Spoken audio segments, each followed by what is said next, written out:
ഇന്നത്തെ വീഡിയോയിൽ നമ്മൾ ഡിസ്കസ് ചെയ്യാൻ പോകുന്ന കാര്യം എന്ന് പറയുന്നത് റെസ്റ്റോറൻറ്റ് എന്ന് പറയുന്ന ഓപ്ഷനിൽ എങ്ങനെയാണ് നമ്മളുടെ ഫുഡിൻ്റെയൊക്കെ മെനു ആഡ് ചെയ്യുക എന്നുള്ളതാണ്.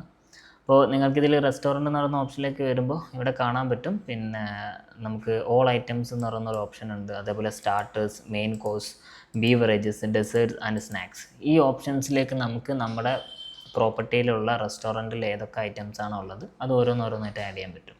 ഇപ്പം ഞാനിതിൽ ആഡ് മെനു ഐറ്റം എന്ന് പറയുന്ന ഓപ്ഷനിലേക്ക് വരുന്നു. അതിലിപ്പോൾ ഞാൻ ചിക്കൻ 65 എന്ന് പറയുന്നൊരു ഓപ്ഷൻ കൊടുക്കുകയാണ് സ്റ്റാർട്ടേഴ്സിൽ. സ്റ്റാർട്ടേഴ്സ് ആണെങ്കിൽ സ്റ്റാർട്ടേഴ്സായിട്ട് കൊടുക്കാം, മെയിൻ കോഴ്സ് ആണെങ്കിൽ അങ്ങനെ കൊടുക്കാം. എന്നിട്ട് ആ ഡിഷിൻ്റെ പേര് ഒന്നുകൂടെ ചിക്കൻ 65 എന്ന് കൊടുക്കുന്നു. ഡിസ്ക്രിപ്ഷൻ ഉണ്ടെങ്കിൽ ഇതിനെന്തെങ്കിലും സ്പെഷ്യാലിറ്റീസ് ഉണ്ടെങ്കിൽ നിങ്ങൾക്കത് ഡിസ്ക്രിപ്ഷനിൽ ആഡ് ചെയ്ത് കൊടുക്കാൻ പറ്റുന്നതാണ്.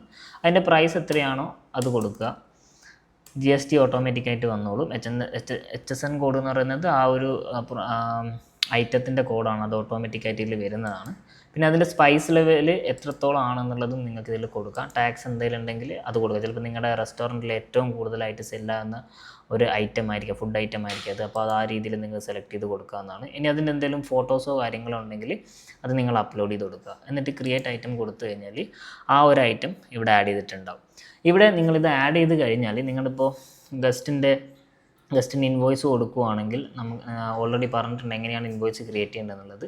അപ്പോൾ ഇൻവോയ്സിലേക്ക് വരുമ്പോൾ അഡീഷണൽ ആയിട്ട് എന്തെങ്കിലും ഐറ്റംസ് വരുന്നുണ്ടെങ്കിൽ ഇപ്പോൾ ചിക്കൻ 65 അവർ ഓർഡർ ചെയ്തു, അത് ഇത്ര ഐറ്റംസാണ് ആഡ് ചെയ്തത്, അതിൻ്റെ ടോട്ടൽ പ്രൈസ് എത്രയാണെന്നുള്ള കാര്യങ്ങളൊക്കെ അവിടെ നിങ്ങൾക്ക് കൊടുക്കാൻ പറ്റും. ഓക്കെ, അങ്ങനെ നിങ്ങളുടെ ഈ റെസ്റ്റോറൻറ്റിൽ എന്തൊക്കെ ഐറ്റംസാണ് വരുന്നത് അതൊക്കെ നിങ്ങൾക്ക് എന്ത് ചെയ്യാം, ചെക്ക് ചെയ്തിട്ട് ആഡ് ചെയ്തിട്ട് കൊടുക്കാൻ പറ്റുന്നത്.